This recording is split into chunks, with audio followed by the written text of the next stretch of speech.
উপস্থিত আছোঁ লাহৰীঘাট সমষ্টিৰ যি গৃহ সমষ্টি নজৰুল ডক্টৰ ইছলাম ডাঙৰীয়াৰ গৃহ সমষ্টিৰ লগাবন্দা গাঁও পঞ্চায়তৰ মৰিগাঁৱৰ পৰা মৰিয়াবাৰীলৈ যোৱা এটা সংযোগী পথৰ ওপৰত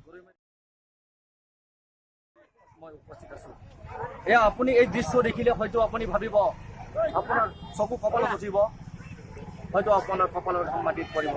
এয়া কোনো প্ৰলয়ংকাৰী বান নহয়, কোনো গৰাখহনীয়া নহয়। এয়া দৃশ্য হৈছে এজাক কিলকিলীয়া বৰষুণ পৰাৰ লগে লগে এক কাল ৰূপ ধাৰণ কৰে এক গৰৈমাৰী চাৰিআলি। আপুনি দেখা পাইছে, আপুনি ঘৰৰ পৰা যেতিয়া ওলাই আহিব আপোনাৰ নিৰাপত্তা কিমান, আপুনি যেতিয়া আপোনাৰ লাখ টকা 5 লাখ টকা আমাৰ গাড়ীখন লৈ আহিব তেতিয়া আপোনাৰ নিৰাপত্তা কিমান, সেয়া অকণমান ভাবক।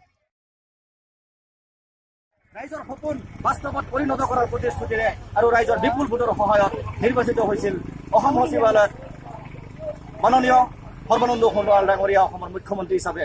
গতিকে মই মানুহৰ জীৱন এটা পৰিসীমাত আবদ্ধ, মানুহৰ সুখ দুখ হাঁহি কান্দোন জয় পৰাজয় আনন্দ গৌৰৱ কামনা বাসনা মান অভিমান আদৰ্শ আদিৰ সময় সৃষ্টি হৈছে মানৱ জীৱন।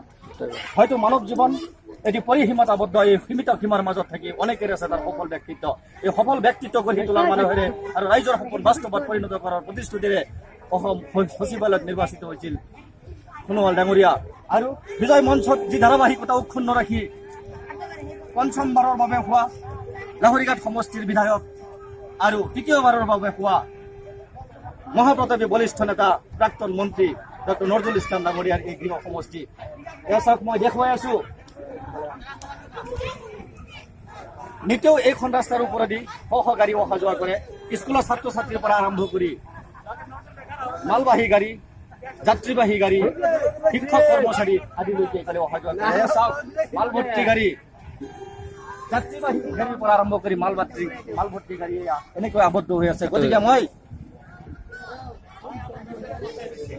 গতিকে মই আপোনালোকক, মই অসম চৰকাৰক তথা মৰিগাঁও সমষ্টিৰ বিধায়ক ওৰফে মই লাহৰীঘাট সমষ্টিৰ বিধায়ক ডক্টৰ নজৰুল ইছলাম ডাঙৰীয়াক আৰু ডেপুটি কমিশনাৰ উপায়ুক্ত মহোদয় মৰিগাঁও আৰু মুখ্য অভিযন্তা মৰিগাঁৱৰ মই আহ্বান জনাইছোঁ অতি শীঘ্ৰে এই ৰাস্তাৰ কাম মেৰামতি কৰি দিবৰ কাৰণে আমি আহ্বান জনাইছোঁ। নহ'লে আমি অহাকালিৰ পৰা এইখন ৰাস্তাৰ আমি কোনো পৰ্যায়ে এখন গাড়ী আমি আহিব নিদিওঁ। ইয়াতে আমি আন্দোলন কাৰ্যসূচী আমি আৰম্ভ কৰিম, গাড়ী আবদ্ধ কৰি পেলাই। ধন্যবাদ থাকিল।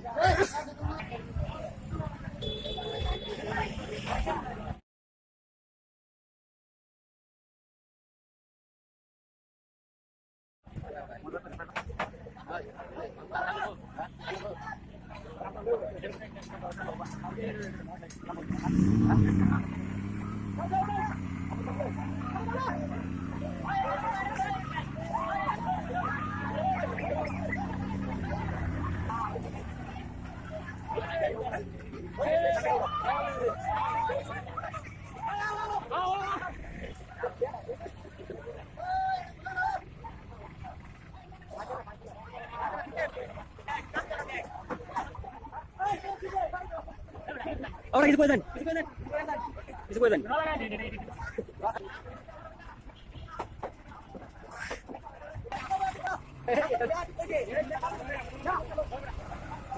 Okay.